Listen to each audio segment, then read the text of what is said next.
Lakeland, we are known for quite a few things. At the top of the list being art, swans, and lakes.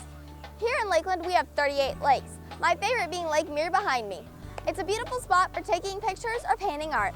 Good morning, Eagles. I'm Chesney, and here at George Jenkins High School, our mission is to be prompt, polite, and prepared. And our vision is that every student graduates with the skills necessary to be successful in a college or career. On today's show, you'll be learning about Lakeland, about art, and all about what Lakeland is most famous for. So get ready, Eagles, because you have a lot to learn, and ENN starts right now.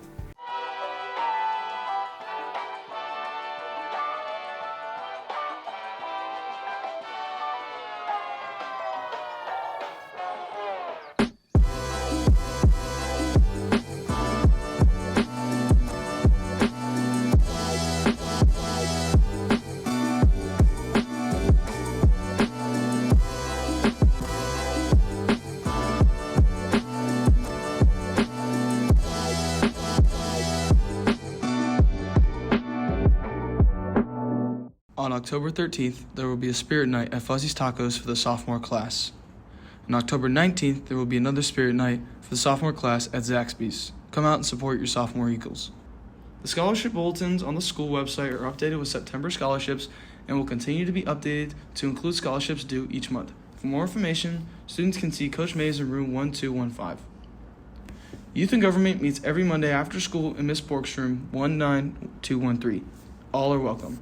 Young Life meets Friday mornings at 6:30 in room 1215. Please join us for a time of fellowship and fun. Contact Coach Mays for more information. The Swans quickly became a symbol of Lakeland, as many restaurants, gyms, and other businesses use the swan as their logo. I've lived in Lakeland for 8 years now and learned a lot of cool things along the way. One of which is the fact that the swans here at the lake came from the Queen of England herself, and still to this day are from the original flock. Lakeland is known for a variety of things. One of the things Lakeland is best known for are the beautiful swans that occupy our downtown lakes. I don't know a lot about the history of these swans. Let's take a few moments to reflect on our history.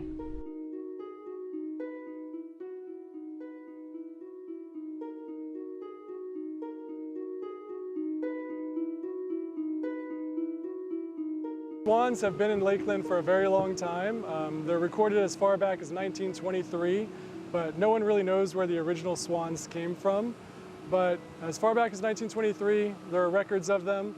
But then as the 1930s and 40s came, a series of diseases and various things brought their population down, so that by 1953, the swans were completely gone. And then there were some Lakelanders who were stationed at an Air Force base in England who heard about this and then wrote a letter to the Queen of England asking her if she might be willing to donate some swans from her collection. And she agreed to donate 2 swans on the condition that Lakeland raised the money to transport them here and take care of all the permitting and things like that.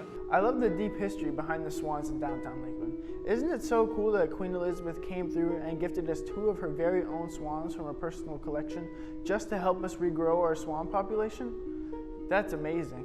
Now, back to Chesney. In 2009, the swan statues got a little bit of company as 35 butterflies were placed around the city with wingspans of 5 to 7 feet as part of Project Kaleidoscope. My name is Gracie Goodman and I am in AP 2D Design. We are currently working on an assigned topic given to us by Ms. Anderson to practice research for our AP art portfolios. But I am looking at researching the history of prehistoric animals. Ms. Anderson, usually she's very entertaining as a teacher. She's very eccentric. She's very good at pointing out where might need more lines or more value to make something look more realistic. My first art project at George Jenkins was drawing 3 figures with dog heads on them. My favorite piece of art I've done at George Jenkins was probably one of the first I did last year, where I used India ink to create basically a figure drawing of a friend sitting underneath a tree. And now we're interrupting the program for a brief commercial break.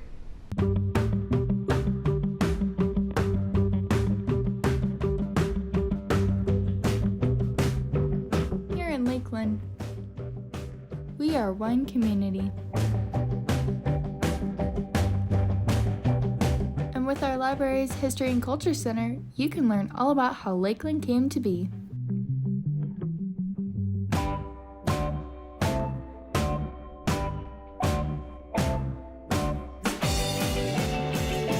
With its great places to eat, good schools,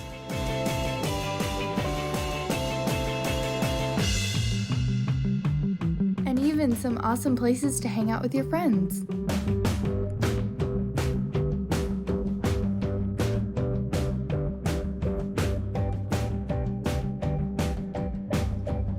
We will now return to our normal broadcasting. As Anne Frank once said, I don't think of the misery, but of the beauty that still remains. And as history remains to be seen all around Lakeland, whether it be a beautiful bird or a beautiful sculpture created to be left here and seen time and time again, there's so much to still learn about the city that you live in.